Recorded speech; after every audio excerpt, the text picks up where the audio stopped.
Hello friends, welcome to the channel. A good news for all the UGC NET aspirants. मैं आज से शुरू कर रही हूँ वीडियो लेक्चर्स फॉर पेपर 1।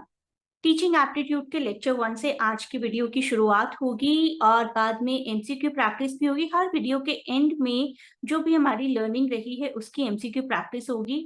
उनके आंसर्स आप मुझे कमेंट्स में दीजिए। आप भी देखिए आपको कितना समझ में आएगा और मुझे भी पता चलेगा कि कितने इफेक्टिव हो रहे हैं ये लेक्चर्स आपके लिए। तो शुरुआत करते हैं लेक्चर नंबर 1 के साथ। बिल्कुल रियल लाइव लेक्चर्स की तरह ट्रीट कीजिए इन वीडियोस को और आपकी लर्निंग, आपकी अंडरस्टैंडिंग, आपके एग्जाम के मार्क्स बहुत इम्प्रूव होंगे इससे। टीचिंग एप्टीट्यूड का मतलब समझिए पहले। It refers to innate inner capacity of a person to teach effectively. कितना आपके अंदर एक टैलेंट है पढ़ाने का, किस हद तक आप लर्निंग को फैसिलिटेट करते हैं। आपका कॉम्बिनेशन ऑफ नॉलेज, सभी स्किल्स, सभी एटीट्यूड, सभी क्वालिटीज जो कि आपको एक सूटेबल पर्सन बनाती हैं for the teaching profession. This is the best definition. Although MCQs में आपको मे बी डेफिनेशन ना आए, लेकिन कहीं ना कहीं ये अंडरस्टैंडिंग आपके काम जरूर आएगी टीचिंग एप्टीट्यूड क्वेश्चंस के लिए। तो टीचिंग एप्टीट्यूड के लिए क्या क्या रिक्विजिट्स हैं, क्या क्या स्किल, क्या क्या ट्रेड, क्या क्या सेट्स, क्या क्या कैरेक्टरिस्टिक्स आपको चाहिए to become an effective teacher. Ultimately आप सब लोग एक टीचिंग जॉब के लिए ही ये एग्जाम्स दे रहे हैं ना, तो आपको एटलीस्ट सिर्फ एमसीक्यू पॉइंट ऑफ से मत सोचिए। किस तरीके से आपको एक अच्छा टीचर, अच्छा लेक्चरर, अच्छा प्रोफेसर बनना है इन फ्यूचर, वो अंडरस्टैंडिंग भी होनी चाहिए।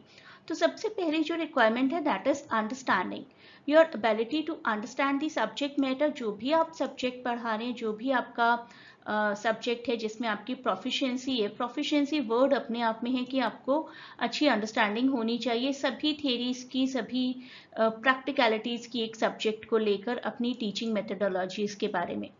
Next, one should have good communicative skills and you should be self motivated कि आपको स्टूडेंट्स को सिखाना है कि उन्हें उनकी लर्निंग कैपेसिटी इंक्रीज हो जाए। You should have the motivation capacity, inner motivation to motivate the students to learn. Dedication, commitment बहुत हाई लेवल का होना चाहिए। रिस्पॉन्सिबिलिटी वाली जॉब है टीचिंग एक बहुत। पैशन, एक स्ट्रॉन्ग एंथुसियाज्म है कि हाँ मुझे पढ़ाना ही पढ़ाना है। And you should not feel like that कि ओ गॉड आज पढ़ाने जाना पड़ेगा। You should feel happy about it. willingness to invest, not only the financial investment we are talking here, investment of time and energy। financial investment तो थोड़ी बहुत तो रहेगी, आप कोई कोर्स करते हैं, किसी भी तरीके से अपने आप को और enhance करने की कोशिश करते हैं, तो जहाँ पर भी टाइम और एनर्जी की इन्वेस्टमेंट होती है तो कहीं ना कहीं फाइनेंस इज ऑल्सो इंक्लूडेड। लेकिन फाइनेंस से भी ज़्यादा आपको टाइम, एनर्जी देना है अपने लेसन्स प्रिपेयर करने में, स्टूडेंट्स को एंगेज रखने में। और it is not a job these days कि आपने एक बार पढ़ लिया और आप सालों साल पढ़ा सकते हैं। आजकल का टाइम ऐसा है कि आपको डेली अपडेशंस चाहिए, कुछ नए इम्प्रूविंग टीचिंग मेथड्स आते रहते हैं, टाइम टू टाइम नए नए गैजेट्स आते रहते हैं। आप देखिए ही ना, 10 साल पहले इस तरीके से ऑनलाइन लेक्चर्स के थ्रू बहुत ही रेयर शायद कोई पढ़ता होगा, 20 साल पहले तो कोई भी नहीं। लेकिन ये सब कुछ चेंज हो रहा है, इम्प्रूव हो रहा है, and today you are learning it this way. तो इसी तरीके से और मेथडोलॉजीज इन फ्यूचर चेंज होती रहेंगी, उससे एक एस्पायरिंग टीचर को अपडेट रहना है हमेशा। तो एक टॉपिक जो हम डिस्कस करेंगे आज की वीडियो में that is formative and summative assessment. पहले शॉर्ट में जान लेते हैं क्या होता है ये। फॉर्मेटिव असेसमेंट मतलब एक स्टूडेंट को असेस करना ड्यूरिंग द लर्निंग प्रोसेस, ये देखने के लिए कि इम्प्रूवमेंट एरियाज क्या हैं। That should be the goal of the assessment. It help students take the ownership of their learning. Students को पता चलता है कि कहाँ गलतियाँ हो रही हैं, कहाँ इम्प्रूवमेंट हो सकती है। एंड समेटिव असेसमेंट होती है एंड ऑफ द यूनिट में, एंड ऑफ द कोर्स में या प्रोग्राम में, और generally the purpose is to promote the student to a next unit, next course, next grade, next class। तो किसी भी तरीके से जब स्टूडेंट को प्रमोट करके एक नेक्स्ट स्टेज में पहुंचाना है तो समेटिव असेसमेंट होती है, otherwise it is called formative assessment. दोनों के बीच में और भी डिफरेंसेस हैं जिनको हम एग्जाम्पल्स के थ्रू और पॉइंट्स के थ्रू समझेंगे। फॉर्मेटिव इवैल्यूएशन का पर्पस देखते हैं। सबसे पहले ऑन गोइंग फीडबैक, स्टूडेंट को ऑब्जर्व करते रहना, डायग्नोस करना उसकी स्ट्रेंथ और वीकनेस को। कोई फिक्स टाइम नहीं है, it is through out the instructional period. It can be quizzes, it can be class discussions, it can be the observation of the student, homework के project, informal assessment, वो सब कुछ जो कि एक actionable feedback में convert किया जा सके। फीडबैक स्पेसिफिक होना चाहिए, ऐसा होना चाहिए कि स्टूडेंट को बताया जाए कि कहाँ पर इम्प्रूव हो सकते हैं वो, उनकी स्ट्रेंथ हाईलाइट की जाए, उनकी वीकनेस हाईलाइट की जाए। और रोल क्या है? It helps teacher diagnose students understanding, पता लगाना कि एरिया ऑफ प्रॉब्लम कहाँ पर है, जिससे कि हम टीचिंग मेथड्स को इम्प्रूव कर पाएं। अगर लर्निंग में कोई गैप है तो उसको एड्रेस किया जा सके। ऑन द कॉन्ट्ररी यही सब पॉइंट्स देख लेते हैं समेटिव इवैल्यूएशन के लिए। Summative evaluation as I told you end of the unit course या एकेडमिक पीरियड पर होती है और आपकी ओवरऑल अचीवमेंट जानने के लिए होती है। Timing generally conducted at the end of a teaching cycle. अब आप अपने स्कूल्स के हिसाब से, कॉलेज के हिसाब से यू कैन फील कि it can be the end of a semester और the end of the year. Annual program है तो एंड ऑफ द ईयर होगा, सेमेस्टर प्रोग्राम है तो एंड ऑफ द सेमेस्टर होगा। फाइनल एग्जामिनेशन होते हैं या कई बार सिर्फ स्टैंडर्डाइज कुछ टेस्ट्स होते हैं, सेमेस्टर टर्म पेपर होते हैं, प्रोजेक्ट की प्रेजेंटेशन, जो कि आपके उस टर्म, उस सेमेस्टर, उस ईयर की एंडिंग में आपकी परफॉर्मेंस कैसी रही है वो जानने में हेल्प करेगा। प्राइमरी फोकस क्या होता है? ऑन असाइनिंग ग्रेड्स या मार्क्स, जिसमें डिटेल ज़्यादा नहीं होती है, सिर्फ ग्रेड मार्क बता दिए जाते हैं कि this has been your score ABCD whatsoever it is और this much is your percentage. अब आप अगली क्लास में, अगले सेशन में या अगले सेमेस्टर में प्रमोट किए जाते हैं। Role used for grading, promotion or certification, offering an overview of students' progress and achievement। तो जो भी आपके पास आज तक की आपकी डिग्रीज हैं या एनुअल मार्कशीट्स हैं, they are the summative evaluations.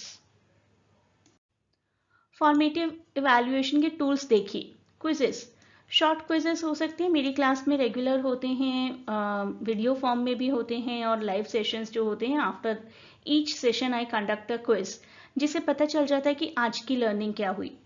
Class के ड्यूरेशन में ही डिस्कशंस होते हैं। ऑब्जर्वेशन होती है, कौन सा स्टूडेंट आंसर नहीं कर रहा है उस पर थोड़ा स्पेशल कॉन्सेंट्रेशन हो जाता है टीचर का। होमवर्क में कुछ ना कुछ असाइनमेंट दिए जाते हैं कि today I am giving you this PDF और दिस होमवर्क, और कल इसी में से मैं आपका एक टेस्ट कंडक्ट करूंगी, something like that. It can be any project कि you have to speak on certain topic or something like that. Exit ticket, brief question or prompt question that students are supposed to answer at the end of a lesson to demonstrate what they have learned. तो it can be like कि मैं class को and करूंगी, लेकिन class से पहले आप सब लोग मुझे बताइए कि एक एक सेंटेंस में या एक एक शॉर्ट पैराग्राफ में कि क्या सीखा आपने आज की क्लास में, या फिर कुछ शॉर्ट क्वेश्चंस ये जानने के लिए भी कि आज कुछ सीखा या नहीं सीखा। तो that is called exit ticket.